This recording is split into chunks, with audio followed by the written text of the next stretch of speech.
Chapter 66. The Shark Massacre. When in the southern fishery a captured sperm whale, after long and weary toil, is brought alongside late at night, it is not, as a general thing at least, customary to proceed at once to the business of cutting him in.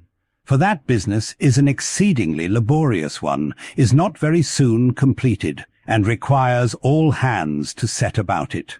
Therefore, the common usage is to take in all sail, lash the helm alley, and then send everyone below to his hammock till daylight, with the reservation that, until that time, anchor watches shall be kept, that is, 2 and 2. For an hour each couple, the crew in rotation shall mount the deck to see that all goes well. But sometimes, especially upon the line in the Pacific, this plan will not answer at all, because such incalculable hosts of sharks gather round the moored carcass that were he left so for 6 hours, say, on a stretch, little more than the skeleton would be visible by morning. In most other parts of the ocean, however, where these fish do not so largely abound, their wondrous voracity can be at times considerably diminished by vigorously stirring them up with sharp whaling spades, a procedure notwithstanding which, in some instances, only seems to tickle them into still greater activity.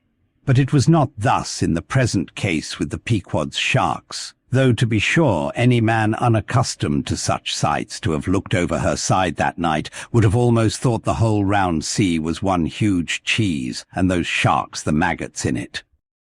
Nevertheless, upon Stubbs setting the anchor watch after his supper was concluded, and when accordingly Queequeg and a forecastle seaman came on deck, no small excitement was created among the sharks, for immediately suspending the cutting stages over the side, and lowering 3 lanterns so that they cast long gleams of light over the turbid sea, these 2 mariners, darting their long whaling spades, kept up an incessant murdering of the sharks, by striking the keen steel deep into their skulls, seemingly their only vital part.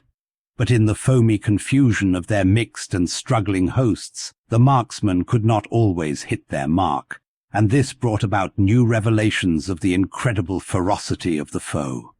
They viciously snapped, not only at each other's disembowelments, but like flexible bows, bent round and bit their own, till those entrails seemed swallowed over and over again by the same mouth, to be oppositely voided by the gaping wound. Nor was this all. It was unsafe to meddle with the corpses and ghosts of these creatures. A sort of generic or pantheistic vitality seemed to lurk in their very joints and bones, after what might be called the individual life had departed. Killed and hoisted on deck for the sake of his skin, one of these sharks almost took poor Queequeg's hand off when he tried to shut down the dead lid of his murderous jaw. "Queequeg no care what God made him shark," said the savage, agonizingly lifting his hand up and down. "Whether Fiji God or Nantucket God, but the God what made shark must be one damn Ingian."